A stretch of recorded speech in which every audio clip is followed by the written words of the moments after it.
Well, thanks for joining me on another round of work on the old International. What we're going to do this time is a little bit more work on the airline stuff. Then we're going to put the shifter rod in the truck, a couple other little details, and then we're going to put a fresh coat of paint on the main fuel tank. A little bit of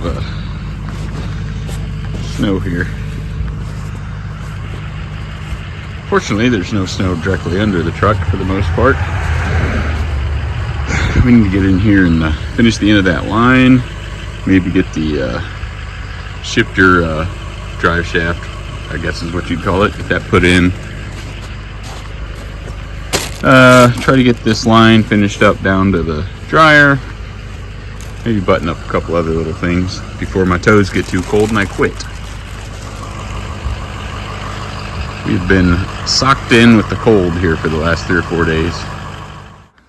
So what I gotta do is get this guy down to here. And that's the input side of the dryer. So it's gotta do something like a to there. Obviously that, if you watch the last video, comes from the air compressor. This is hard line. I've got, where is it? Right here. I've got a section of braided line and another section of the copper tubing with the right fittings from the old system. So I might be able to use that guy somewhere in between these points because it needs to flex. And then that fitting right there, I'm gonna take out, put here, because the line used to run straight to this point, right straight from the compressor to this primary section, wet section of the air tank. But now it's gonna run here, and then from here back to that. But I need that fitting because it's for this stuff. So I need to go find something to pull that guy out. So hang on just a second. One of these two ought to get it. I can't work too long out here today because that little fella there, 6.0, water pump is leaking like crazy. And I gotta drive to work at the fire station tomorrow. So I gotta pull that in the shop and get that all done. All right, first let's get that guy out. Go try channel locks first. I don't want to gack the threads. And I gotta remember to plug this if I don't get the thing closed up before it's supposed to rain next. Okay, should come out by hand.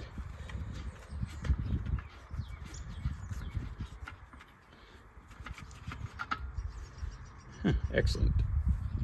Go clean the thing up, get this tape off of it. Well, note to self, if you put duct tape on fittings, get the duct tape off before it cooks on there for 2 years in the summertime. That was not fun to clean. So I think what I'm gonna have to do is do a copper line, flexible line to copper line there. That's what I had originally on this truck, minus the air dryer. So that's what I coincidentally have fittings for. So I can reuse that original, well, it's not original, but that original braided line, and coming right out of this air dryer, I'll have to do an extension with just copper. That may be better anyways, because there's not much room in there for twisting lines up. So I'm gonna have to mock all this up dry, meaning without any silicone or anything like that on the threads, just to make sure that I've got a working combo. I don't have to take anything loose. Ooh, that's close, but it does turn. I need to figure out what goes here, or if anything goes there, because there's almost no room. I might have to wiggle this bracket out of the way a little.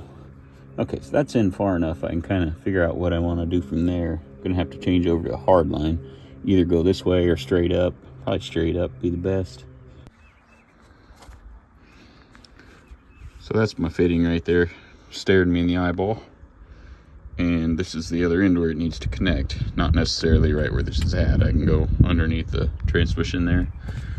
This is the other stuff. There's that line down there that, can't see it, it's taped up. That goes to the splitter valve. I'm not sure what they actually call it. There's a little thing that mounts right here. Not much real estate here in this truck, in this department. So I guess what I need to do now is take that flexible line section off. Just kind of hold it with these These channel locks work real good. They got a big V cut in them, so they grab stuff without marring the crap out of them.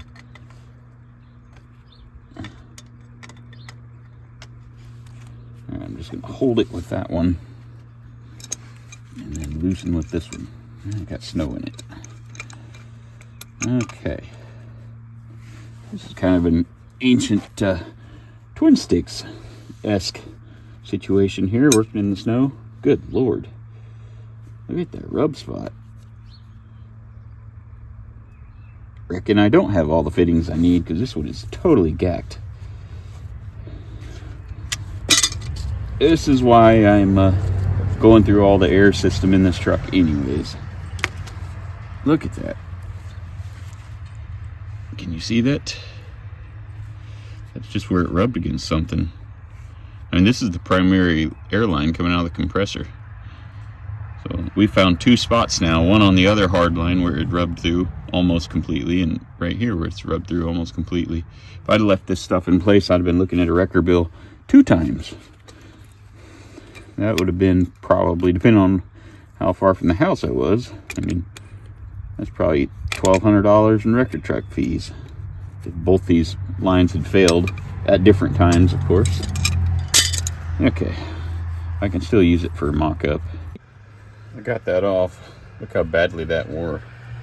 Almost to the last 2 threads. So this is a short line. Got a little warpy spot here. I think it was just twisted a little bit when it was installed before.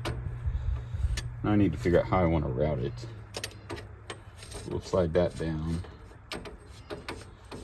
just to lock it in a little. So I think what I want to do is put a bend in it just to kind of get it headed down that direction. I would say as far back as I can get it would probably be ideal. So probably there. I'll put a little arrow on it, a little mark, so I know what direction. So here, how far do I need to go down? I would say 6.5 inches, 6 inches a drop. So I'll put that on here. Okay, so we're gonna want, like I said, about 6 inches of drop straight down. So I got my little mark lined up, kind of where I want it to start heading downhill. And make sure that thing is perfectly straight, or close to it. Nope, I moved it a little. It's going to be very difficult to measure how much drop I have here. Yeah. So if we call that level, I'm going to have to eyeball it from a straight line. Let's see. That's close. We'll go a hair more.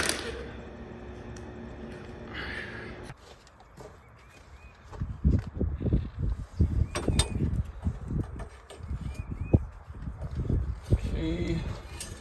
Do the little rolly round here. Try not to eat any paint. Okay, we're in the compressor head. Okay. So that pretty much worked out perfectly. This should work. Okay. Let's go ahead and kind of zip tie it at a quasi-level position. Pretty close. Okay. So then we need to get underneath it here.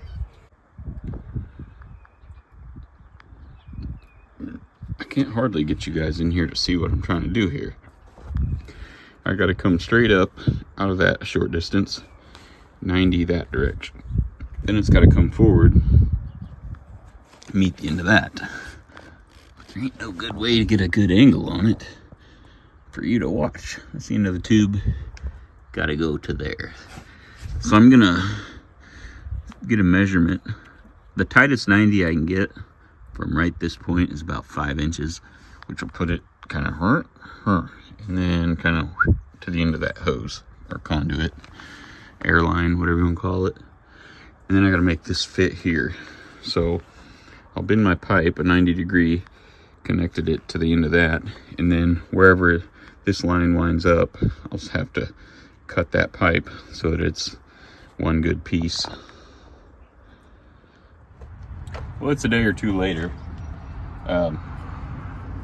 Got me a 90-degree pipe made. It's gonna go right down into my air dryer. Gonna come up and turn this away, and gonna meet up with this guy, with this little fella in the middle. So we'll go under there and first off, put our fitting into the air dryer, and then we'll try to slap this line together and be done with it.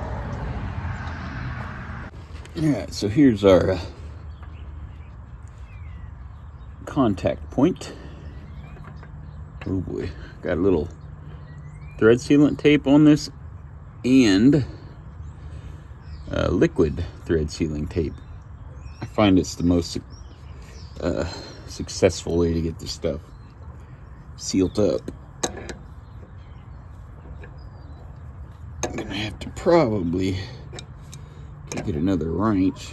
Try not to gack my paint.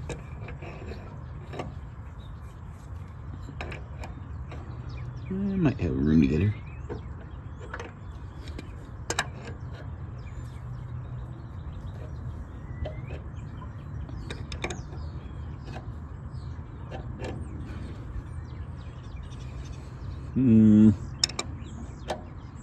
Alright, let me go grab a wrench that is smaller than this crescent wrench. Alright, so I got the angle of that guy right there, kind of where I want it. I'm gonna try to match this little fella. So just mocking it up so I don't have the crush collar things in there yet. There. Okay. The angle close to the same. So then this guy we will snaggle under here and onto that, like that. Then up here we just need to hold it and mark it where I need to make a cut. So I'll just transfer my mark there, and then I'll pull that tube out and cut it.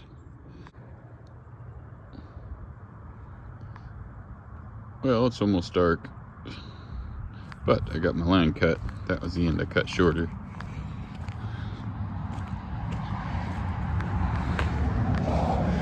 So we need to get this thing back in here.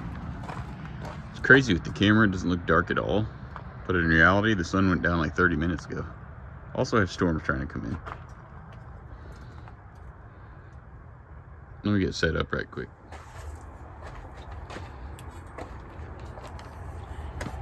Let's see, I think it goes through here.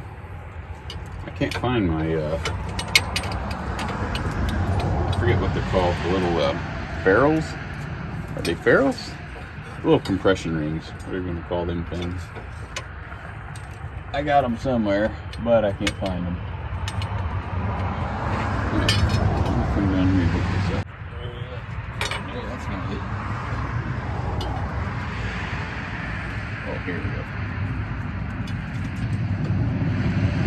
Okay.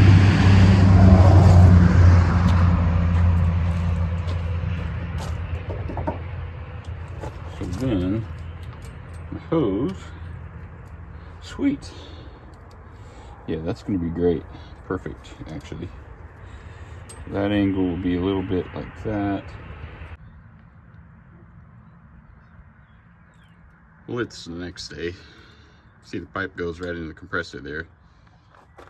Comes down, changes over to that braided line, then 90s down to the bottom of the air dryer. Pretty much exactly what I want. I'm not going to tighten up the compression fittings completely until I get all of the stuff in, make sure we have no conflicts of interest with my piping. Now I've got to go from here to there. So I gotta find a fitting real quick. Boy, this truck being all dusty like this drives me nuts. Much work as I spent trying to get the thing pretty. Hell, I got my fittings all doctored up here. Just need to get them all threaded in.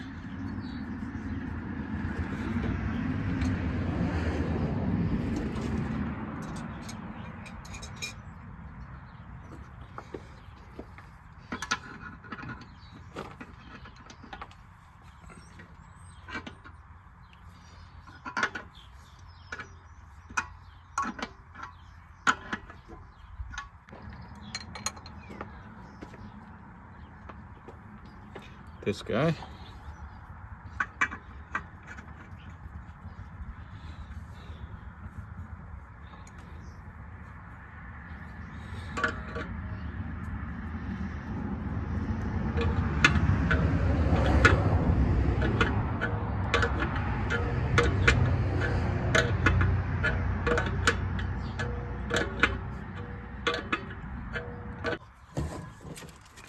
Air hose.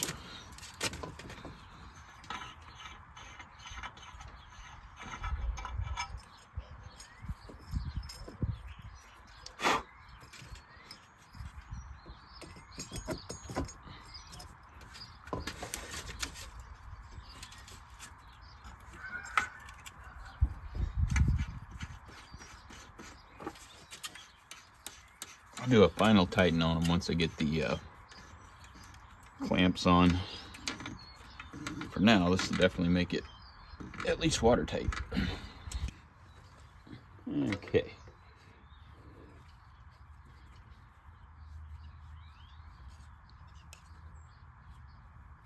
Let's get my croissant wrench.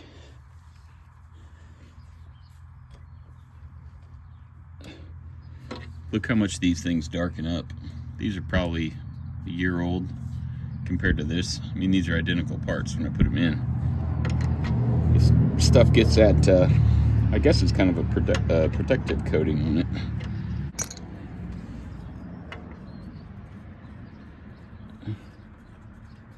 This will pretty much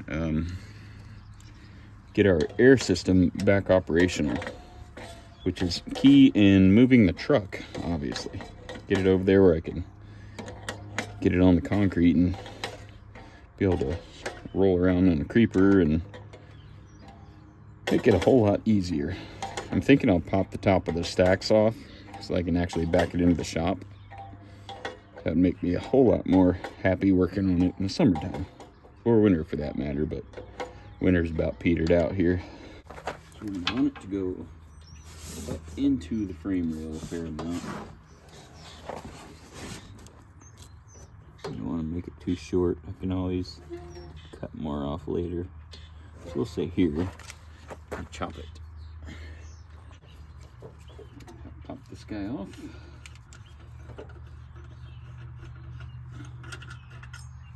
And go this way.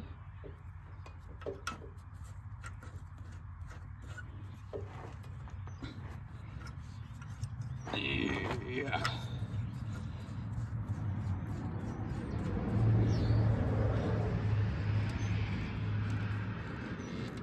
Sweet.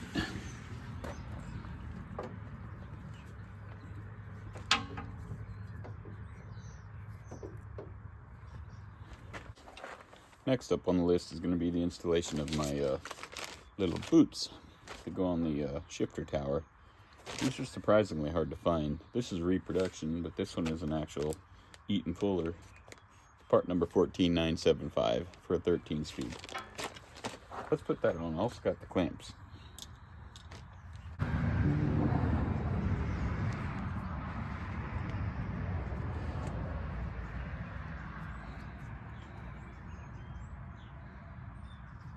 Okay. Put that in there. I'm gonna put the shifter shaft in next. This keeps water and dirt off of the shaft here. I've got a copious coat of dielectric grease on there to keep the rust from forming.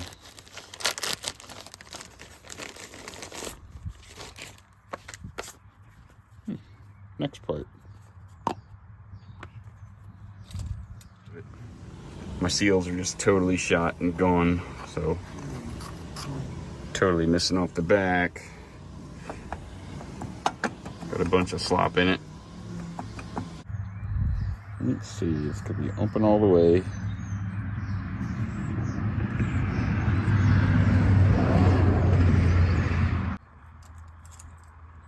I'd take this off, get this up where it needs to be. There we go. That's a more effective treatment. Oops, gotta match the other side.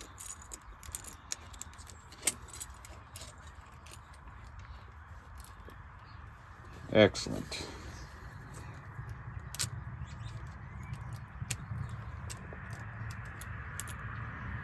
Oops, pulling it off on accident.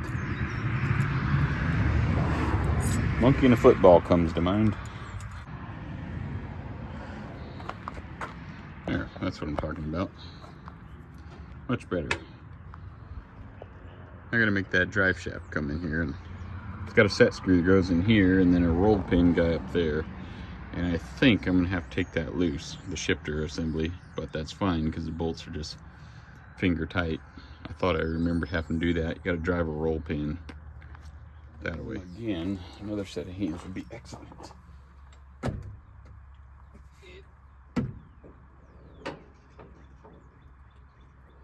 Okay.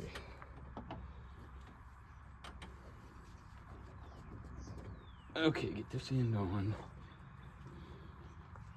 Okay, I think I can let it rest right there. Gotta go get a wrench. Didn't bring it.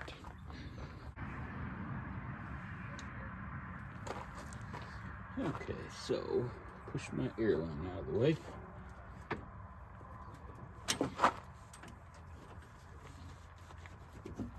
Oh yeah, that's money right there. Right there is pretty perfect.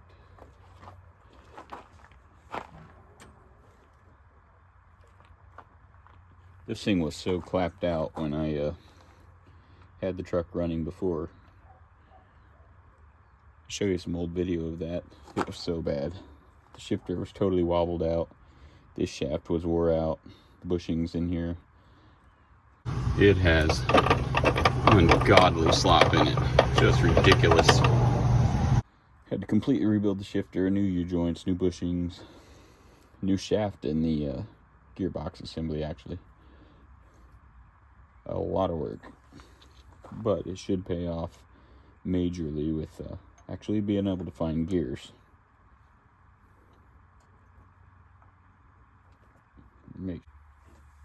Got to pull the shifter back as far as it'll go.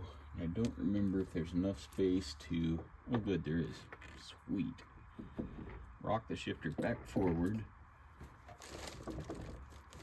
Okay. Okay, more forwards. Just gotta get it in there a little farther. I need to get up there and pull it where I can get a handle on it. There we go. Oh, there it went. Until I find a roll pin. This is gonna work for a roll pin, so don't fall off.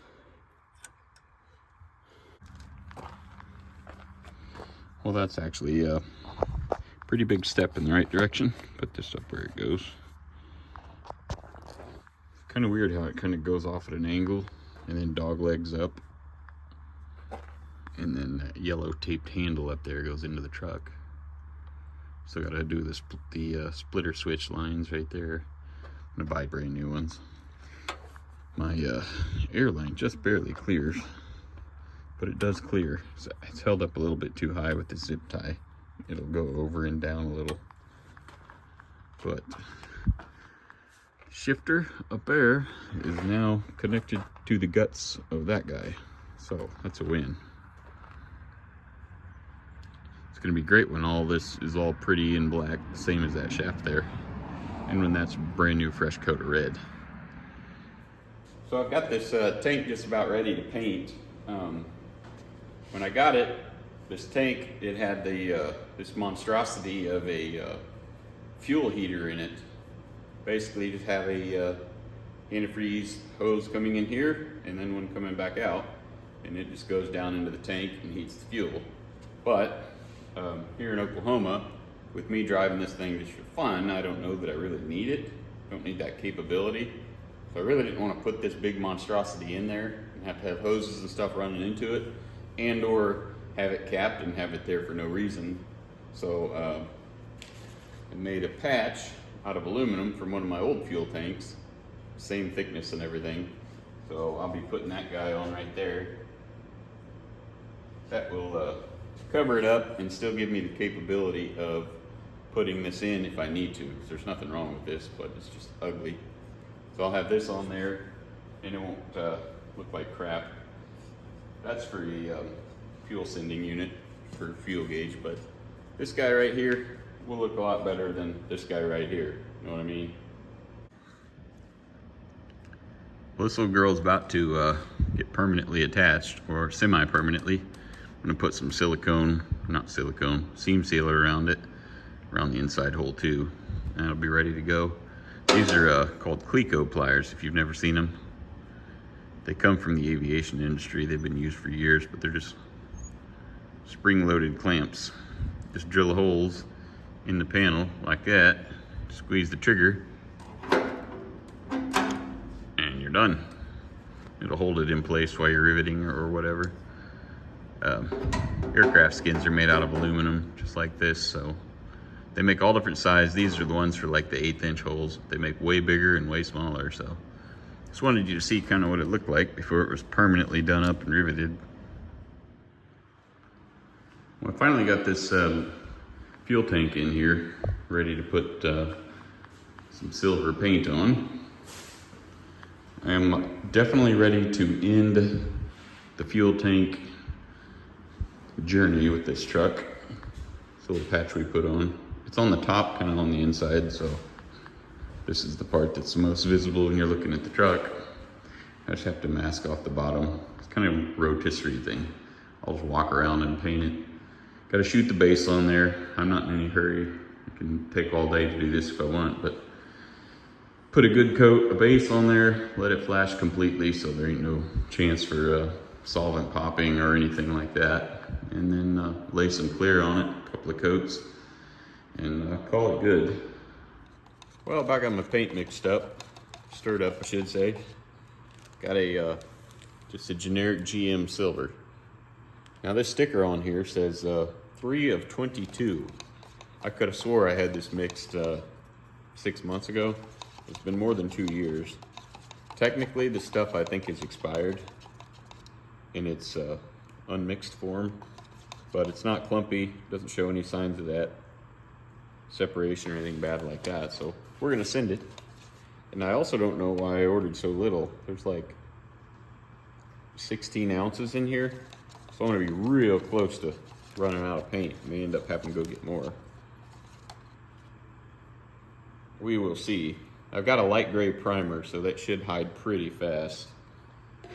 And it's not like I'm painting the 2025 Mercedes, so it's just a fuel tank. Well, I've just about got it mixed. We are gonna be very close to running out. Like I said, probably can't see that. Watch me dump it. Pretty. I hate painting silver. It's very, very difficult to color match and be streak free, but we're gonna full send it and hope that we don't run out of paint. I added a little extra reducer and activator, everything I could get into the paint to kind of make the 16 ounces that I bought go just a little bit farther. It's a little on the thin side, so I'm gonna be real careful not to get it on too heavy and run it. As long as it's not expired, we're good to go. And I put a little activator in it, so it should dry quicker than it would if it weren't. All right.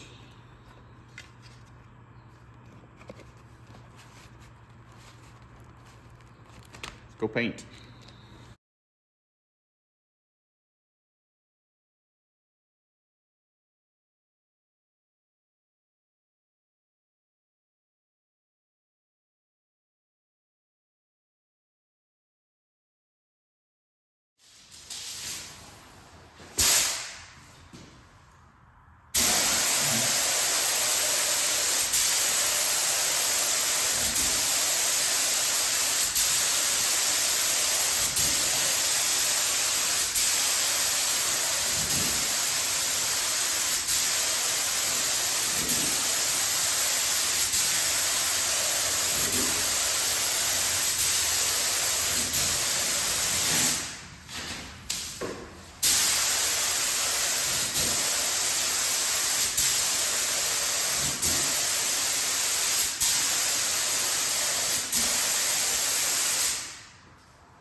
Well, this is what the old girl looks like with the base coat dried out, flashed off, ready for clear. Pretty good. Not going for a show finish, but gonna be pretty happy with it, I think. Shouldn't say that before the clear goes down. Sometimes you have a reaction in the paint, have everything go to crap right at the last minute. That line right there, that's a big baffle in the tank.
We're about to do round 2, second coat with the clear. First coat uses a ton of material. You just use it like crazy, trying to get it kind of wetted out, get a lot of material on it, try not to run it. Second coat, that's when you can kind of slick it out, make it look pretty, uses less material. It's very, very difficult to see when you're shooting something that's kind of grayed out, you know. Clear coat tends to gray everything out anyways, but when you're shooting something that's silver or gray or white, it makes it challenging. So hopefully I don't get any big sags. I don't see any yet. Not much dust, so wish me luck.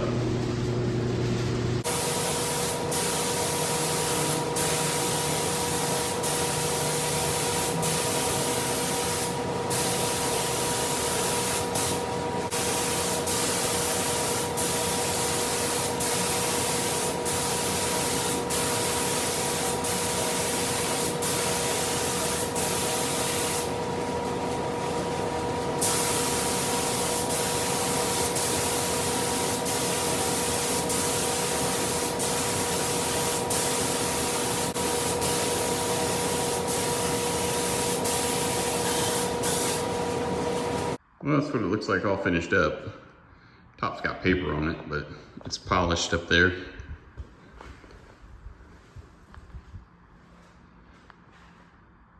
Turned out pretty good.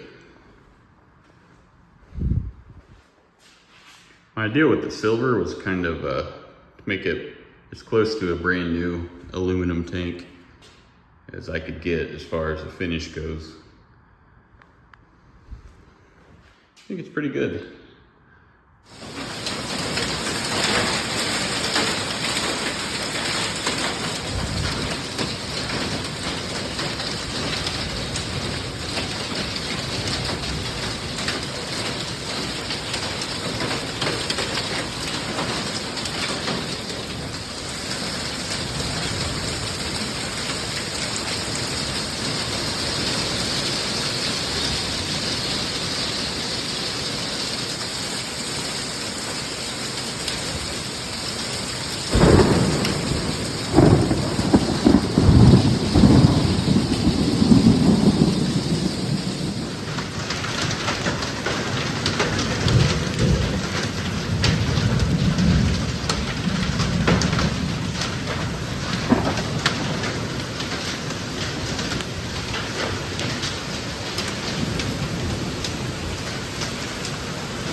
Bet it was quarter time.